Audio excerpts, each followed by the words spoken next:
Or, oh, there's my shoulder that's tight, that's hurting.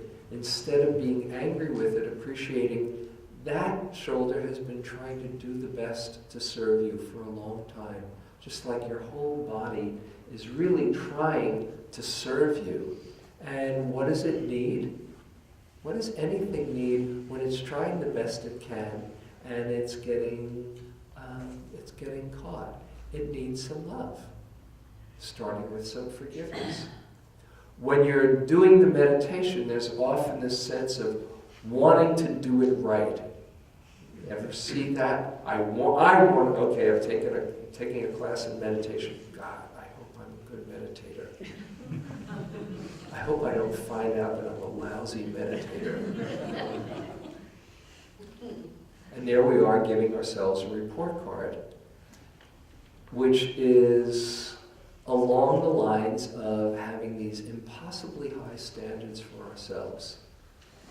And a number of years ago, it occurred to me, seeing that tendency towards wanting to do it perfectly, the best you can do as a perfectionist is break even. You do it perfectly, okay, that's the way it's supposed to be, and anything less, I've blown it. That's merciless. This is really about forgiving yourself for doing just the very best you can, or trying as best you can.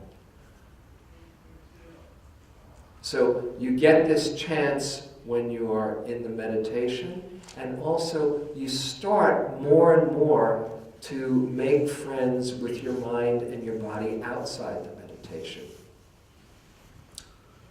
And one thing that helps you be kind with yourself is when you see that all those habits of reaction are simply habits. They're just habits of mind that we've practiced over and over that get triggered, and there you are getting frustrated with yourself.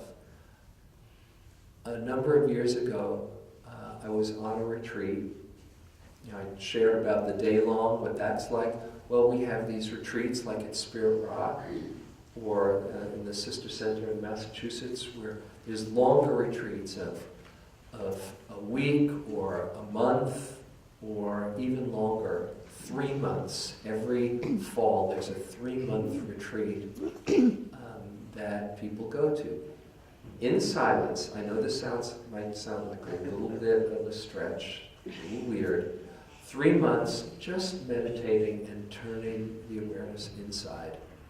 And it gets very interesting.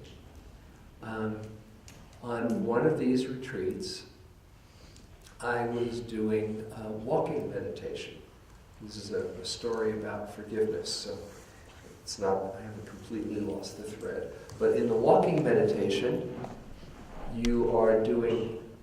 often you're doing slow walking. You're lifting your foot, moving it through space, placing it, shifting, lifting, moving, placing, like that. You're going back and forth. It's not what we're going to do in Berkeley, don't worry. We'd have to be on Telegraph Avenue to get away with that. But you can also walk very naturally. But sometimes you could do a slow walking mode, and I sometimes could really enjoy the walking. This one time, it was towards the end of the retreat, and I was all alone in the walking room, and I just decided to play a game with myself to see how slowly I could walk.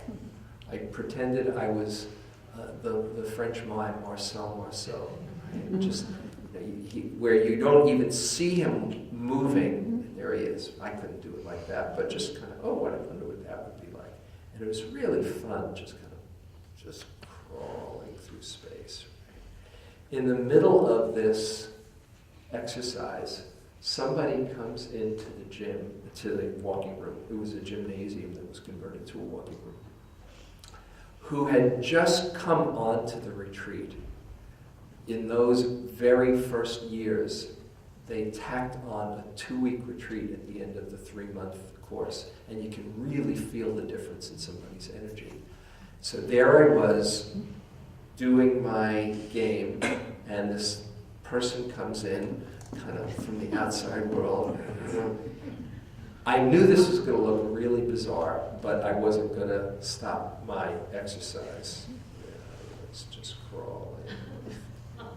And after about 2 minutes, this person bolted out of the walking room in what I assumed was the comparing mind. And the thought occurred as she walked past my field of vision, wow, I really blew her mind. She must think I'm a great yogi. A yogi is when you call somebody on a retreat. It's just, wow, I really blew her mind. Great yogi. And after that thought came to me, I heard it in all its glory, in all of its ego and presentation, and look at me, and aren't I wonderful, and do you see how good I am, and me. It was really painful. And from that slow walking, I became like a caged tiger, just going, I went back and forth saying, oh my God, I've been here for 2.5 months and I've got all this ego. I'm never going to get rid of this stuff. It's disgusting. How can I get out of this mind? I hate it. When am I going to get over it? And I did that for about 10 minutes. And then the thought occurred to me, the millions and millions of times that I'd had that kind of thought. Look at me. Do you see how good I am? That presentation, that ego. The millions of times I had it in this lifetime, and by then I was looking at more than one lifetime, and it was just mind-boggling. And what happened, as soon as I realized that, the millions of times I practiced that way of thinking, this tremendous wave of compassion came over me. Like, what did I think I was going to stop that habit all of a sudden in a couple of months of practice? I've been doing it this way for a long time. And in that moment, there was a true softening of my heart to myself, saying, you are trying to do the best you can. There was a tenderness that I brought to myself that I'd never experienced before. You're trying so hard. It's okay. This is going to take some time. That was a huge moment in not only my practice, in my life. Oh, it's really possible to be kind to yourself. So when you start to get down, like that autobiography in 5 chapters, and see, oh, I fell in the hole again. I can walk down another street. Starts with being kind to yourself. And the kinder you are with yourself, the kinder you start being with everybody else. You can start that forgiveness here, and then it spreads out. Particularly around your thoughts. I think I said it last week, if you're troubled by your thoughts and you're sitting in a room full of people, just imagine they're coming from the person behind you. You don't have control over your thoughts. Be kind and forgiving, and that starts to spill over. So forgiveness is a big one.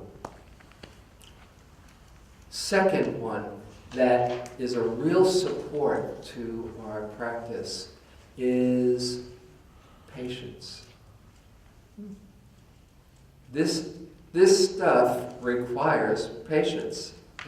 If you sit down, you say, oh, big deal, I'll just pay attention to my breath.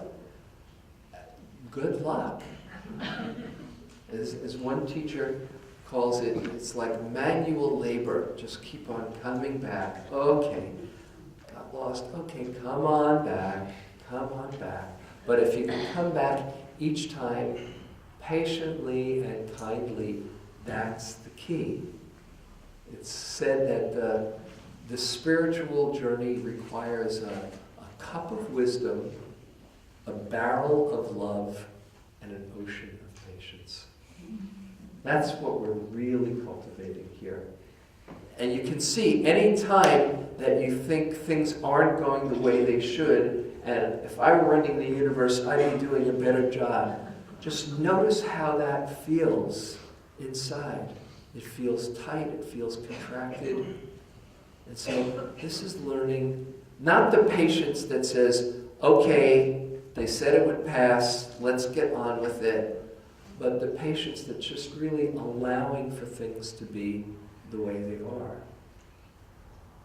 The first time I did one of these longer retreats, one of these 3-month retreats, by the third day, my mind was going 11 weeks, 3 days, 15 hours, and 20 minutes to go. I'm never going to make it. And I was really scared, like, what did I get myself into? Luckily, somebody gave a talk on patience just around that time. And every time I found myself toppling forward, I just come back and see, oh, there's this moment. It's all happening right now. And one moment leads to the next, But as long as you're toppling forward, you're missing out on your life right now. And it's very frustrating that the future isn't coming fast enough. You will never arrive in the future. There's only one moment that you can arrive in. That's this one right now. Did I have you lean forward? Did we do that in this class?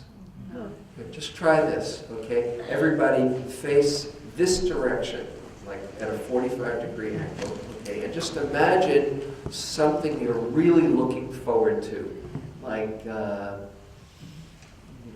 something next weekend or some meeting with somebody or whatever. Got something in your mind? Okay? Now, imagine that it's just outside of your reach. And if you can reach far enough, you'll get instant gratification. So go for it. Just keep your body on the bench. Come on, really go for it. If you really want it, it's almost there.